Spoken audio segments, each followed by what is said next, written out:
Hello मेरे जिगर के टुकड़ों, वेलकम है आपका मेरे चैनल मूवी इनसाइट में।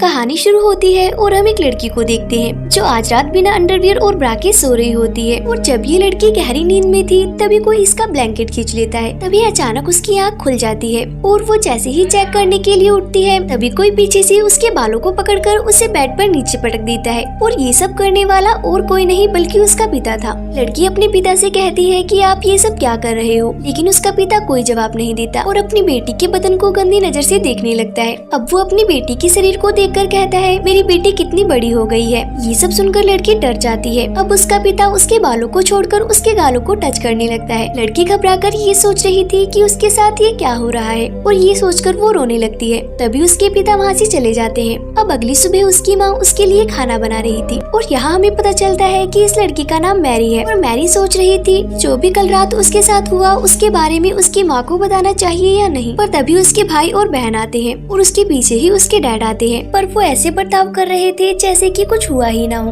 अब मैरी ये सोचती है कि कल रात तो ये मेरी ही लेने वाले थे और अब ऐसे नाटक कर रहे हैं जैसे इन्होंने कुछ किया ही ना हो। ये सोचकर मैरी यहाँ से उठकर चली जाती है। अब यहाँ पर उसकी मॉम खाना लाती है और उसे टेबल पर जोर से पटक देती है और ये देखकर सब हैरान रह जाते हैं और उन्हें कुछ समझ नहीं आता। अब उनकी मॉम अजीब तरह से खाना खाने लगती है जैसे कि कई दिनों से भूखी हूँ। उसे ऐसा खाते देख वो सब डरने लगते हैं। तभी मैरी का छोटा भाई खाना उगल देता है और कहता है खाने में बहुत ज्यादा नमक है। तभी उसकी मॉम उसका खाना झपट लेती है और पागलों की तरह खाने लगती है। आखिरकार इन लोगों के साथ ये सब क्या हो रहा है। दरअसल जब से ये लोग नए घर में शिफ्ट हुए हैं तभी से इनके साथ अजीब चीजें हो रही हैं। उनके पड़ोसी कभी उनके आंगन में अजीब से स्टैचू लगा देते हैं तो सुबह कोई उनके सामने मरा हुआ जानवर लटका देता है। और पिता हर रात अपनी बेटी के साथ जबरदस्ती कर उसके लेते हैं। मोम सुबह सुबह अजीब जानवरों की तरह खाना खाती है और वो अपना खाया हुआ खाना अपनी बेटी को भी खाने को देती है, लेकिन बेटा नहीं खाना चाहता। वो अपने डैड की तरफ देखता है। डैड कहते हैं कि अगर तुम नहीं खाना चाहते हो तो मत खाओ। ये सुनकर मोम डैड को गुस्से भरी निगाहों से देखने लगती है। इसके बाद वो खाने को टेबल पर फेंक देती है और प्लेट्स को भी नीचे फेंक देती है। अब मोम उन सभी पर चिल्लाने लगती है और अपने बेटे से कहती है जो मैं बनाती हूँ उसे चुपचाप खा लिया करो। वो इतने जोर से चिल्लाती है कि उसका बेटा डर के मारा रोने लगता है। उन्हें समझ में ही नहीं आ रहा था कि ये सब क्या हो रहा है, लेकिन ये तो अभी बस शुरुआत थी। इसके बाद हम देखते हैं कि मैरी नहा रही होती है। तभी कोई उसके पास आकर खड़ा हो जाता है, लेकिन जब वो शीशा साफ कर देखती है तो उसकी जुड़वा बहन वहाँ खड़ी होती है जो उसके साथ सिर्फ मजाक कर रही थी। फिर ये दोनों बहनें मैरी के कमरे में चली जाती हैं और यहाँ पर मैरी की बहन उसे बताती है कि कैसे हर रात उसके डैड उसकी लेने आते हैं। मैरी को यकीन नहीं हो रहा था कि ये सब उसकी बहन के साथ भी हो रहा है। तभी उनके डैड वहाँ पर आते हैं और उन्होंने इनकी सारी बातें सुन ली थी, इसलिए वो चाकू निकालकर उन पर हमला करते हैं। तभी मैरी उनको धक्का देकर वहाँ से भागने लगती है, पर उसके डैड उसकी बहन के बालों को पकड़कर उसको उठाकर फेंक देते हैं। पर मैरी सीढ़ियों पर गिरने की वजह से बेहोश हो जाती है। अब उसके डैड स्टोर रूम से एक हथौड़ा लेकर आते हैं और तभी हम देखते हैं मैरी को होश आ चुका था और वो अपनी बहन को ढूंढ रही होती है। और तभी उसे एहसास होता है कि उसके पीछे कोई खड़ा है और जब वो पीछे मुड़कर देखती है तब उसे उसके डैड नजर आते हैं जो हाथ में हथौड़ा लेकर उसकी ओर बढ़ रहे थे। वो उसको कुछ कर पाते तभी मैरी उनके सर पर कुछ मार देती है, लेकिन उससे उन्हें कुछ भी नहीं होता।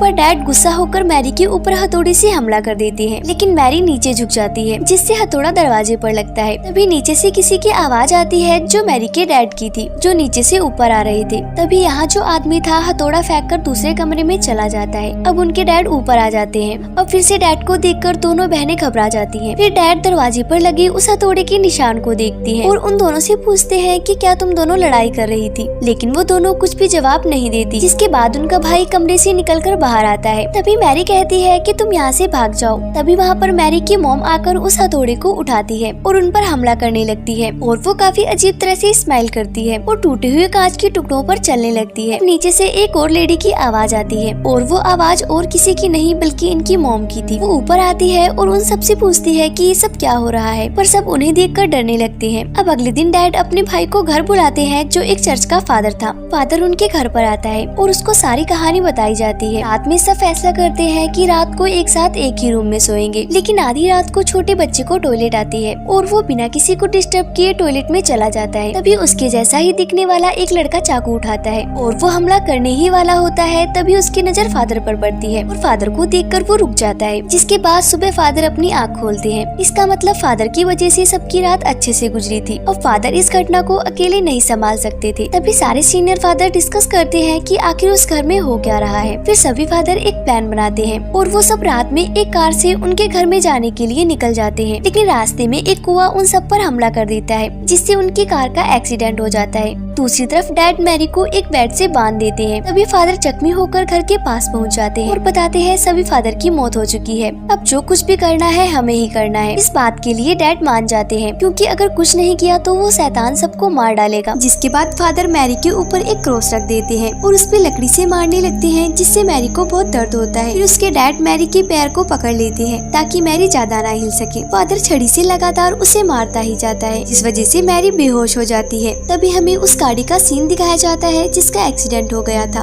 वहाँ पर पुलिस फादर को गाड़ी से बाहर निकालते हैं और हमें पता चलता है कि असली फादर तो यहाँ पर है। तो जो मैरी को मार रहा है वो कौन है? असल में वही असली शैतान होता है। अब मैरी की माँ कहती है कि बस करो, अगर ऐसे ही फादर मैरी को मारते रहे तो उसकी जान चली जाएगी। पर डैड अपनी वाइफ को दीवार पर पटक देते हैं और वो अपनी वाइफ को मरता हुआ देख फादर की ओर देखने लगते हैं। फिर वो फादर एक अजीब सी स्माइल करके डैड के ऊपर हमला करता है और वो उन्हें चाकू से मारने ही वाला होता है कि तभी वहाँ पर असली फादर आ जाते हैं और एक मंत्र पढ़ने लगते हैं, जिसके बाद वो शैतान वहाँ से गायब हो जाता है। और फादर मैरी के सामने एक शीशा रखते हैं, जिससे वो शैतान बाहर आ जाता है। जिसके बाद फादर उस शैतान को अपने अंदर समा लेते हैं और वो मैरी के डैड को कहते हैं कि मुझे मार दो। मैरी के डैड फादर के पेट में उस क्रॉस को घुसा देते हैं, जिससे फादर और वो शैतान दोनों ही खत्म हो जाते हैं। और इसी सीन के साथ मूवी का एंड हो जाता है।